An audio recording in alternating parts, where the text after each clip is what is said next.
চাঞ্চল্যকর রামিসা ইস্যুর আনুষ্ঠানিক বিচার কার্যক্রম শুরু। আদালত প্রাঙ্গণে চিৎকার করে অভিযোগ অস্বীকার, হত্যার দায় চাপালেন আরেক ব্যক্তির কাঁধে। শিগগিরই ফেরা নিয়ে শেখ হাসিনার বার্তা, দেশের রাজনৈতিক অঙ্গন জুড়ে বইছে সমালোচনার ঝড়। বিএনপি জামায়াত এনসিপির বিরোধের সুযোগ কাজে লাগানোর কৌশল হতে পারে বলছেন বিশেষজ্ঞরা। স্থানীয় সরকার নির্বাচনেও কপাল পুড়ছে আওয়ামী লীগের, নিষিদ্ধ দলের সাথে সম্পৃক্ততা নেই, অঙ্গীকারনামায় করতে হবে নিশ্চিত। অনলাইনে মনোনয়নপত্র জমার বিধান বাতিল। পদত্যাগ করলেন পার্বত্য চট্টগ্রাম বিষয়ক মন্ত্রী দীপেন দেওয়ান।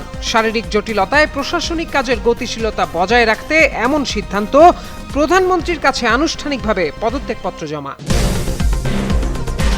দেশের বাজারে ফের বাড়ল অকটেন পেট্রোলের দাম, লিটার প্রতি বাড়ানো হয়েছে 5 টাকা। বাজেট অধিবেশনের আগে জ্বালানির দাম বৃদ্ধিকে ধোঁকাবাজি বললেন ডাক্তার শফিকুর। 2 অঞ্চলে আঘাত হানতে পারে ঝড়, সংশ্লিষ্ট নদী বন্দরগুলোতে সতর্ক সংকেত জারি, আবহাওয়া অফিসের বিবৃতি। চাঞ্চল্যকর রামিসা ইস্যুর মামলায় শুরু হয়েছে বিচারিক কাজ। এরই মধ্যে আদালতে তোলা হয়েছে প্রধান আসামি সোহেল রানা ও তার স্ত্রী স্বপ্না আক্তারকে। আদালত প্রাঙ্গণে সাংবাদিকদের দেখে চিৎকার করতে শুরু করে প্রধান আসামি। তার দাবি ধর্ষণ করলেও হত্যার সাথে সে জড়িত না। এই সময় হত্যার জন্য ডলার নামে অপর একজনকে দোষারোপ করে বিস্ফোরক মন্তব্য করেন তিনি। সোমবার আলোচিত এই মামলার চার্জ গঠন করা হয়। এদিন সকাল 8:45 মামলার প্রধান আসামি সোহেল রানা ও তার স্ত্রী স্বপ্না আক্তারকে কারাগার থেকে আদালতে আনা হয়। এদিকে আদালতে হাজিরের সময় সাংবাদিকদের সামনে এক বিস্ফোরক দাবি করেন প্রধান আসামি সোহেল রানা। চিৎকার করে তিনি বলেন, আমি ধর্ষণ করেছি, কিন্তু মারছে ডলার। একই সঙ্গে তিনি দাবি করেন তার স্ত্রী স্বপ্না আক্তারের কোনো দোষ নেই এবং ডলার নামের এক ব্যক্তি তাকে 2 লাখ টাকা দিয়েছিলেন। ডলার নামের ওই ব্যক্তির প্ররোচনা ও অর্থের বিনিময়ে এই ঘটনা ঘটেছে বলে অভিযোগ করেন তিনি। তবে তার এই বক্তব্যের সত্যতা নিয়ে এখনো কোনো আনুষ্ঠানিক তথ্য পাওয়া যায়নি। তবে ডলার নামে যাকে উল্লেখ করেছেন তার বিষয়ে বিস্তারিত কোনো তথ্য দিতে পারেনি। শুধু বলেন তিনি মিরপুর 11 এলাকার একজন ধনী ব্যক্তি। মামলার তদন্ত কর্মকর্তা ইতিমধ্যে আদালতে অভিযোগপত্র জমা দিয়েছেন। অভিযোগপত্রে সোহেল রানার বিরুদ্ধে ধর্ষণের পর হত্যা এবং তার স্ত্রী স্বপ্না আক্তারের বিরুদ্ধে অপরাধে সহায়তার অভিযোগ আনা হয়েছে। মামলায় 18 জনকে সাক্ষী করা হয়েছে। এর আগে গত 19 মে নিখোঁজ হওয়ার কয়েক ঘণ্টা পর পল্লবীর একটি ফ্ল্যাট থেকে 2য় শ্রেণীর ছাত্রী রামিসার মাথাবিহীন মরদেহ উদ্ধার করা হয়। শিগগিরই দেশে ফিরছেন সাবেক প্রধানমন্ত্রী শেখ হাসিনা। সম্প্রতি ভারতীয় গণমাধ্যমে তার প্রকাশিত এক সাক্ষাৎকারে এমনই ঘোষণা দেন তিনি, যদিও এখনও কার্যক্রম নিষিদ্ধ রয়েছে তার দল আওয়ামী লীগের। এছাড়া মানবতা বিরোধী মামলায় মৃত্যুদণ্ডপ্রাপ্ত আসামিও শেখ হাসিনা। এমন প্রেক্ষাপটে তার দেশে আসার ঘোষণা রাজনৈতিক অঙ্গনে নতুন করে আলোচনা ও নানা জল্পনা কল্পনার জন্ম দিয়েছে। বিশ্লেষকদের কেউ এটিকে রাজনীতিতে নতুন সমীকরণের ইঙ্গিত হিসেবে দেখছেন, আবার কেউ মনে করছেন এটি একটি রাজনৈতিক অবস্থান বা কৌশলগত বার্তা। প্রকৃতপক্ষে শেখ হাসিনার দেশে ফিরে এসে সক্রিয়ভাবে আইনি প্রক্রিয়ার মুখোমুখি হওয়ার বাস্তব কোনো সম্ভাবনা আপাতত নেই।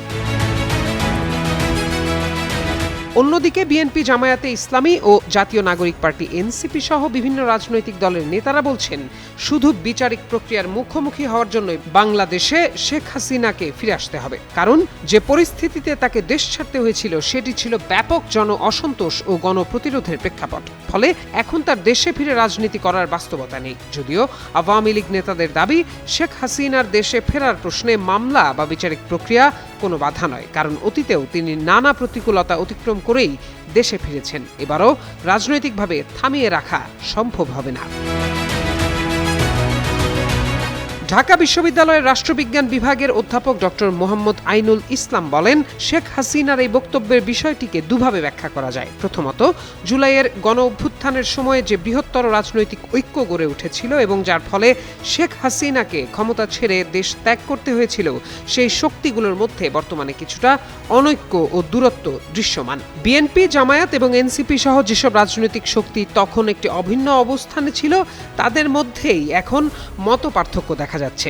এই পরিবর্তিত রাজনৈতিক বাস্তবতাকে সামনে রেখেই এসব বক্তব্য দেয়া হচ্ছে বলে ধারণা তার।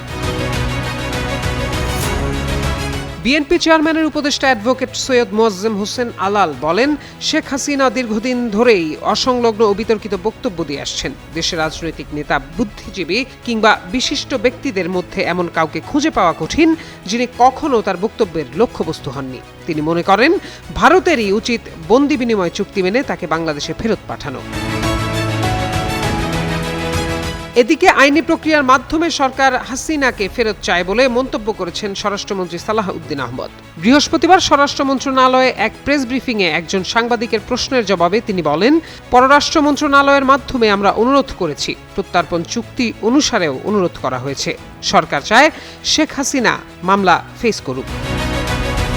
প্রত্যয় দাস, যুগান্তর নিউজ। জাতীয় সংসদ নির্বাচনের পর স্থানীয় সরকার নির্বাচনেও নিষিদ্ধ রাজনৈতিক দলের নেতাকর্মীদের প্রার্থী হওয়ার পথ বন্ধ হতে যাচ্ছে। এবার স্থানীয় সরকার নির্বাচনে অনলাইনে মনোনয়নপত্র জমার বিধান বাতিল করা হচ্ছে। পাশাপাশি আচরণ বিধিমালায় যুক্ত করা হচ্ছে অঙ্গীকার নামক নতুন বিধি। এতে নিষিদ্ধ বা নিষেধাজ্ঞার আওতাধীন কোনো রাজনৈতিক দল বা সংগঠনের সঙ্গে সম্পৃক্ততা না থাকার অঙ্গীকার দেওয়ার কথা উল্লেখ করা হচ্ছে। ফলে আওয়ামী লীগ সহ নিষিদ্ধ দলগুলোর পদধারী নেতাকর্মীদের নির্বাচনে অংশ নেওয়ার পথ রুদ্ধ হতে যাচ্ছে। প্রস্তাব অনুযায়ী সম্ভাব্য প্রার্থীদের ইসির নির্ধারিত অঙ্গীকারনামায় স্বাক্ষর করে ঘোষণা দিতে হবে যে তারা কোনো নিষিদ্ধ বা নিষেধাজ্ঞার আওতাধীন রাজনৈতিক দল বা সংগঠনের সঙ্গে সম্পৃক্ত নন। সেক্ষেত্রে ভুল তথ্য দিলে যথাযথ ব্যবস্থা নেবে ইসি। এমন সিদ্ধান্তে সন্ত্রাস বিরোধী আইনে আওয়ামী লীগের কার্যক্রম নিষিদ্ধ থাকায় দলটির পদধারী নেতাকর্মীদের নির্বাচনে অংশগ্রহণ কঠিন হয়ে পড়বে বলে মনে করছেন সংশ্লিষ্টরা। ইসি সচিবালয় ইউনিয়ন পরিষদ নির্বাচন আচরণ বিধিমালার খসড়া তৈরি করে প্রধান নির্বাচন কমিশনার ও 4 কমিশনারের কাছে পাঠিয়েছে। এ বিষয়ে নির্বাচন কমিশনার মোহাম্মদ আনোয়ারুল ইসলাম সরকার যুগান্তরকে জানান, অঙ্গীকারনামা জমা দেওয়ার বিধান রাখার বিষয়ে কমিশন ইতিবাচক। আওয়ামী লীগকে লক্ষ্য করে এ বিধি যুক্ত হচ্ছে কিনা এমন প্রশ্নের জবাবে তিনি বলেন, কোনো দল বা সংগঠনকে সামনে রেখে এটি করা হচ্ছে না, বরং দেশে বিদ্যমান অন্যান্য আইন বিবেচনায় করা হচ্ছে বিষয়টি। খসড়ায় উপজেলা পরিষদ চেয়ারম্যান ও ভাইস চেয়ারম্যান এবং পৌরসভার মেয়রদের সরকারি সুবিধাভোগী অতি গুরুত্বপূর্ণ ব্যক্তিদের তালিকায় যুক্ত করার প্রস্তাব করা হয়েছে। ফলে তারা মন্ত্রী, এমপি ও সিটি মেয়রদের মতো ইউনিয়ন পরিষদ নির্বাচনের প্রচার ও কার্যক্রমে অংশ নিতে পারবেন না। এদিকে স্থানীয় সরকার নির্বাচন নির্দলীয় প্রতীকে আয়োজনের আইন পাশ হওয়ায় আচরণ বিধিমালা থেকে রাজনৈতিক দল সংক্রান্ত বেশ কিছু ধারা বাদ দেওয়ার প্রস্তাব করা হয়েছে। এতে রাজনৈতিক দলগুলোর ওপর ইসির নিয়ন্ত্রণ কমে যেতে পারে বলে আশঙ্কা প্রকাশ করেছেন নির্বাচন বিশেষজ্ঞরা। তাদের মতে, নির্দলীয় নির্বাচন হলেও দলীয় প্রভাব থেকেই যায়। খসড়ায় আরও রয়েছে কাগজের পোস্টার ও প্রচার সামগ্রী নিষিদ্ধ করা, ব্যানার ফেস্টুনে রাজনৈতিক নেতাদের ছবি ব্যবহার বন্ধ করা এবং সামাজিক যোগাযোগ মাধ্যম ও কৃত্রিম বুদ্ধিমত্তা বা এআই ব্যবহার করে প্রচারণার ক্ষেত্র তৈরি করা। এক্ষেত্রে বিলবোর্ডের মাধ্যমে প্রচার চালাতে পারবেন প্রার্থীরা। সেক্ষেত্রে একটি ওয়ার্ডে একটি মাত্র বিলবোর্ড স্থাপন করা যাবে। এছাড়া স্থানীয় সরকার নির্বাচনে অনলাইনে মনোনয়নপত্র জমার বিধান বাতিলেরও প্রস্তাব করা হয়েছে। বর্তমানে এসব প্রস্তাব কমিশনের আলোচনার পর্যায়ে রয়েছে, এখনো আসেনি চূড়ান্ত সিদ্ধান্ত। প্রত্যয় দাস, যুগান্তর নিউজ। পাহাড়িদের মধ্যে অনেক দীর্ঘস্থির হয়ে গেছে, সবাইকে আপনি সহমত। পদত্যাগ করেছেন পার্বত্য চট্টগ্রাম বিষয়ক মন্ত্রী দীপেন দেওয়ান। সংশ্লিষ্ট সূত্রে জানা গেছে, সোমবার তিনি প্রধানমন্ত্রীর কাছে আনুষ্ঠানিকভাবে পদত্যাগপত্র জমা দিয়েছেন। পদত্যাগপত্রে দীপেন দেওয়ান উল্লেখ করেন, দায়িত্ব গ্রহণের পর থেকেই তিনি শারীরিক নানা জটিলতায় ভুগছেন। এই অসুস্থতার কারণে মন্ত্রণালয়ের নিয়মিত কার্যক্রম যথাযথভাবে পালন করতে গিয়ে নানাবিধ সমস্যা তৈরি হচ্ছে বলে তিনি জানান। তার দাবি, বর্তমান সরকারের উন্নয়ন ও প্রশাসনিক কাজের গতিশীলতা বজায় রাখার স্বার্থে তার পক্ষে এই পদে অব্যাহতভাবে দায়িত্ব পালন করা সম্ভব হচ্ছে না। সে কারণেই পদত্যাগ করাকে তিনি সমীচীন মনে করছেন। পদত্যাগপত্রে স্বাক্ষর করে দীপেন দেওয়ান প্রধানমন্ত্রীর কাছে তার পদত্যাগপত্র গ্রহণের জন্য বিনীত অনুরোধ জানিয়েছেন। তবে এ বিষয়ে এখন পর্যন্ত দীপেন দেওয়ান আনুষ্ঠানিকভাবে কিছু জানাননি। উল্লেখ্য, দীপেন দেওয়ান রাঙ্গামাটি পার্বত্য জেলার নির্বাচিত সংসদ সদস্য এবং পার্বত্য চট্টগ্রাম বিষয়ক মন্ত্রণালয়ে দায়িত্বপ্রাপ্ত মন্ত্রী হিসেবে দায়িত্ব পালন করে আসছিলেন। দেশে জ্বালানি তেলের বাজারে আবারও মূল্য সমন্বয় করেছে সরকার। নতুন ঘোষণায় পেট্রোল, অকটেন ও কেরোসিনের দাম লিটার প্রতি 5 টাকা বাড়ানো হয়েছে। তবে ডিজেলের দাম অপরিবর্তিত রাখা হয়েছে।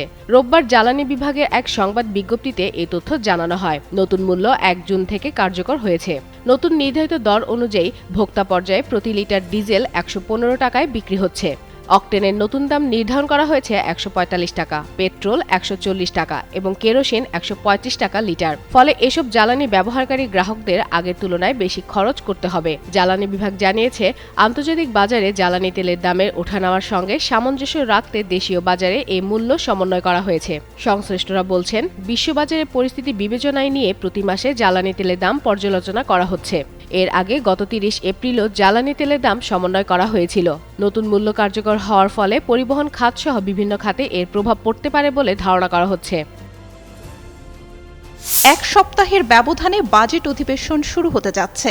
বাজেট অধিবেশন শুরুর আগে তড়িঘড়ি করে যদি জ্বালানি তেলের মূল্য বৃদ্ধি করা হয় তাহলে এটি হবে এক ধরনের ধোঁকাবাজি। রোববার রাতে সামাজিক যোগাযোগ মাধ্যম ফেসবুকে এক পোস্টে তিনি এই মন্তব্য করেন। পোস্টে জামায়াতের আমির লিখেছেন, কেবল গত মাসেই এক দফায় ৮ থেকে ১২% জ্বালানি তেলের মূল্য বৃদ্ধি করা হয়েছে। ক্ষেত্র বিশেষে এর চেয়েও বেশি। মূল্যবৃদ্ধির হাত ধরে দ্রব্যমূল্যও বেড়ে গেছে, অথচ মানুষের আয় বাড়েনি। ক্রমাগত বেকারত্ব বেড়েই চলেছে। আবারও জ্বালানি তেলের মূল্যবৃদ্ধির পায়তারা চলছে। তিনি লেখেন, দিশেহারা জনগণ যাবে কোথায়, করবে কি, বাঁচবে কিভাবে?